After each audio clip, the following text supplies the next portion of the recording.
From break-ins gone wrong to brawls that went viral. That piece of shit. Hey, no. Hey! These are the nights when real life turned into an octagon. Today, we're breaking down 5 times random people accidentally fought UFC fighters and found out the hard way that not all battles are meant to be fought. Let's start with the man who woke up to a nightmare and handled it like a war.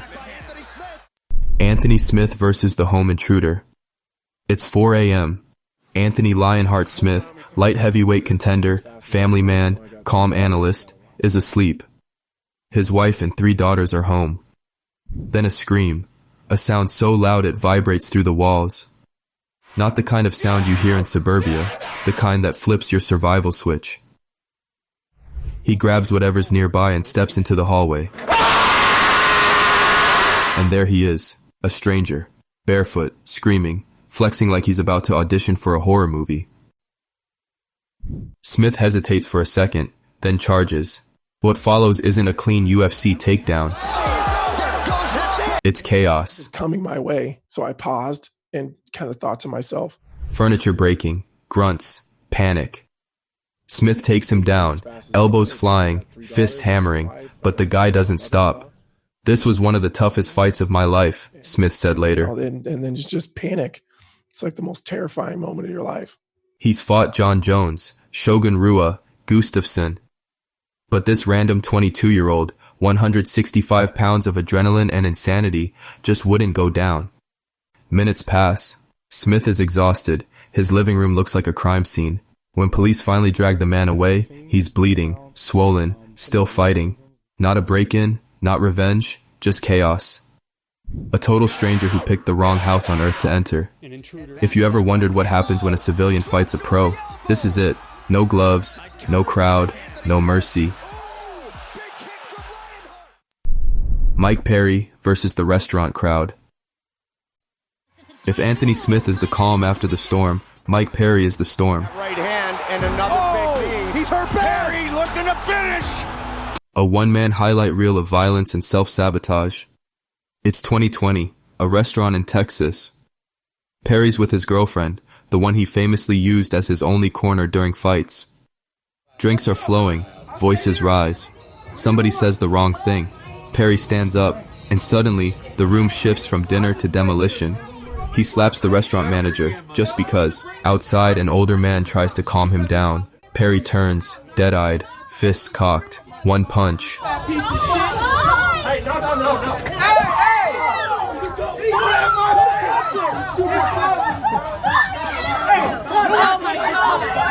The man collapses. You touched me. He touched me first. Perry shouts. Touch me? Oh, you didn't touch me? The kind of logic that sounds fine inside a bar and insane everywhere else. Police charge him with assault. He blames the world. And the wildest part? This isn't new. 4 years earlier, another man allegedly hit on Perry's partner. Same ending, different night. Perry's a living paradox, skilled enough to destroy anyone in seconds, but too wild to stop himself from proving it. Alcohol doesn't fuel him, it unleashes him. And in the octagon of public life, Mike Perry keeps swinging long after the bell. If you thought that was unhinged, wait till you see what happens when someone decides to square up with Nate Diaz. Nate Diaz versus the Logan Paul lookalike. New Orleans, 2023. A Misfits boxing event spills into the street at 2 a.m. A chaos cocktail of ego, fame, and bad decisions. Nate Diaz walks out, hoodie up, looking like a glitch in the Matrix. A crowd of wannabe influencers orbit around him. Then, enter the lookalike, fake Logan Paul. Hands up saying, I don't want to fight. Wrong move. Diaz doesn't do peaceful negotiation. He snatches the guy by the neck, locks in a guillotine, and squeezes. Seconds later, the man's out cold, crumpled like a marionette with cut strings. Cameras roll. Social media erupts. By sunrise, Diaz turns himself in, calm, casual, unbothered.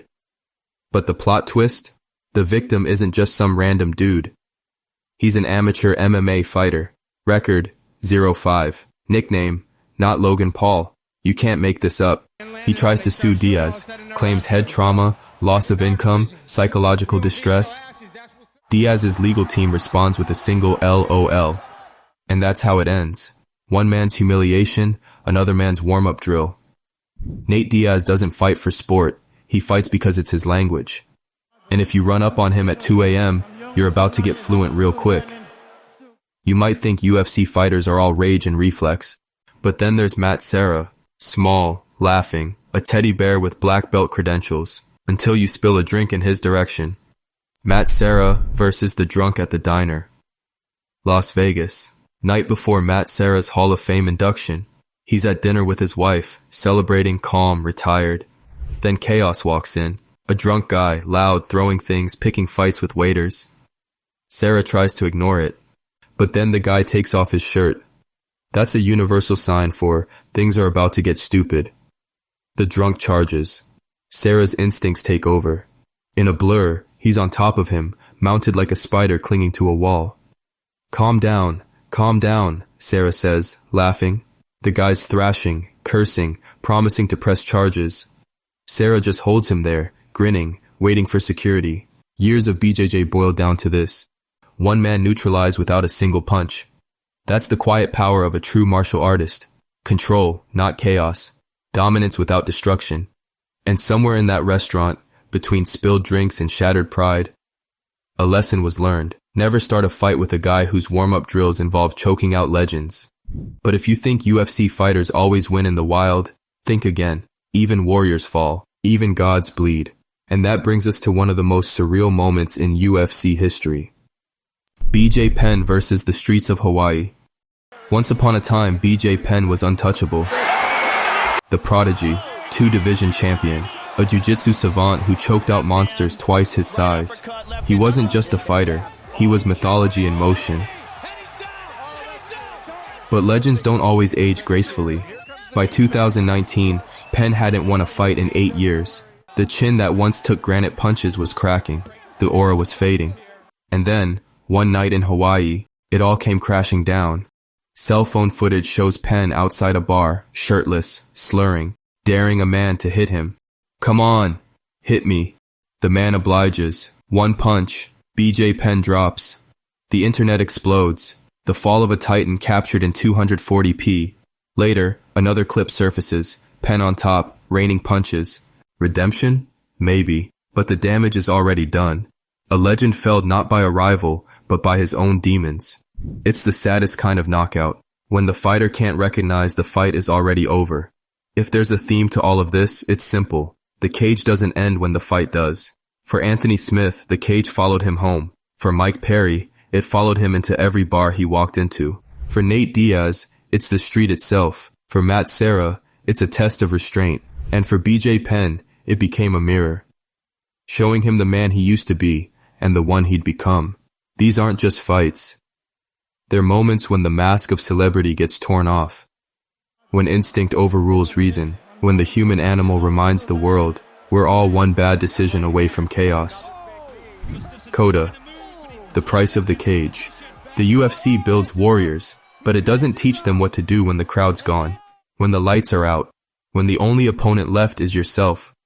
Anthony Smith learned that even the strongest can feel fear. Mike Perry learned that anger doesn't make you powerful, it makes you lost. Nate Diaz proved that violence isn't always evil, sometimes it's just habit. Matt Serra showed that real strength is knowing when not to throw the punch. And BJ Penn, he showed what happens when the fight outlives the fighter. There's something poetic in that. Not beautiful, just real. Fists are temporary. Reputation is fragile. And when the gloves come off, you don't always win. Because outside the octagon, there are no rounds, no refs, no mercy. Just chaos. And the fighters who survived it. In a world full of fighters, the scariest thing isn't losing the fight. It's realizing you've become the reason it started.